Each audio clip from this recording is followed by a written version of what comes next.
معراج کا معجزہ واحد معجزہ ہے جس میں اللہ رب العزت نے فعل کی نسبت مخلوق کی طرف کی ہی نہیں، حتیٰ کہ حضور علیہ السلام کی طرف بھی نہیں کی۔ یعنی اس معجزے کو، حضور علیہ السلام کے معجزے کو اس انداز کے ساتھ بیان کیا ہے کہ کوئی انگلی ہی نہ اٹھا سکے، کیونکہ بہت بڑی بات تھی جو عقلوں اور لوگوں کے فہم اور ادراک سے بالا تر تھی۔ معلوم تھا کہ انگلیاں اٹھیں گی، زبانیں کھلیں گی، تو جیسے کوئی اپنے محبوب کو کہتا ہے بھئی میرے محبوب تم تو اس طرف ہو جاؤ نا، میں ڈیل کر لوں گا ان سے، بچا لیتے۔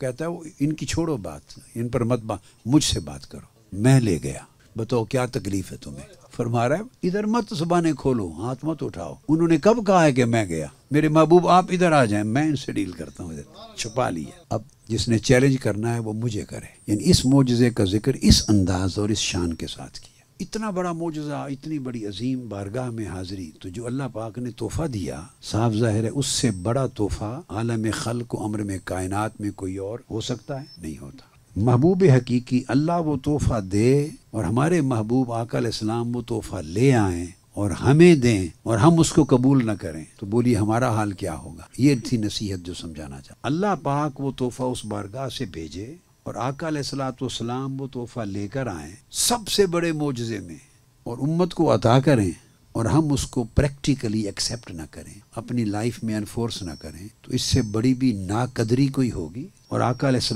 السلام کے ساتھ اس سے بڑی کوئی بے وفائی ہوگی، اور اللہ کے ساتھ بے وفائی ہوگی۔ اور وہ تحفہ کیا ہے؟ وہ نماز کا تحفہ۔ جب آقا علیہ السلام اللہ رب العزت سے ملاقات کر کے واپس چلے تو مانگا باری تعالیٰ مجھے تو نے جو عطا کرنا تھا کر دیا، تو میں تو اپنی امت کے لیے خالی ہاتھ نہیں جاتا، میری امت کو بھی تو شریک کرنا ان عنایات میں۔ اور یہ طے شدہ بات ہے کہ جو نعمت اللہ پاک حضور علیہ السلام پر فرماتے، اس نعمت کا حصہ آقا علیہ السلام کی طرف سے امت کو ملتا۔ کوئی نعمت ایسی نہیں جو اللہ نے آقا علیہ السلام کو عطا فرمائی ہو اور اس کا حصہ امت کو نہ ملا۔ 50 نمازیں دی، تحفہ دیا معراج کی رات امت کے، اور وہ عنایت نعمت کیا تھی؟ وہ نعمت تھی اللہ کو تکنا، ما زاغ البصر وما طغی، اور اللہ سے باتیں کرنا اور اس کے قرب، اس کی بارگاہ میں حاضر ہونا۔ نعمت یہ تھی معراج کی رات جو آقا علیہ السلام کو عطا ہوئی۔ تو کوئی ایسی چیز ہی ضروری تھی تحفے میں دینا جو چیز اپنے دامن میں ان چیزوں کے اثرات سمیٹے ہوئے ہو، اسی نعمت کا حصہ دینا ہے نا۔ تو نعمت کیا ہے؟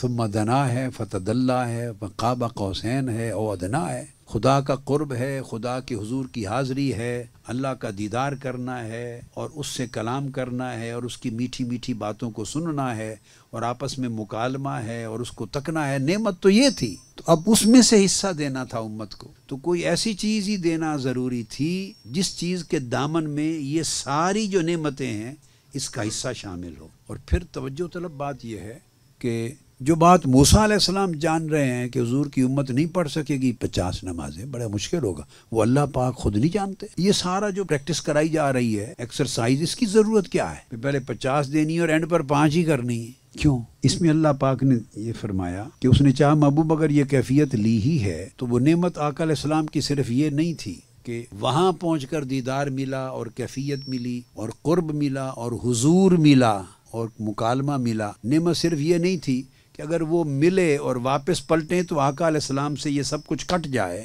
صرف وہاں ملا اور جب واپس آئیں پلٹ کے اپنے گھر تو اس میں سے کچھ بھی باقی نہ رہے، تو پھر وہ نعمت کیا ہوگی؟ کہ اب یہ کیفیت دے دی ہے محبوب کو، وہ جو معراج کی رات قاب قوسین او ادنیٰ پہ تھی محبوب، اب وہ فرش پہ چلتے پھرتے جہاں جائیں گے تو قلب کا، باطن کا حال وہی رہے گا۔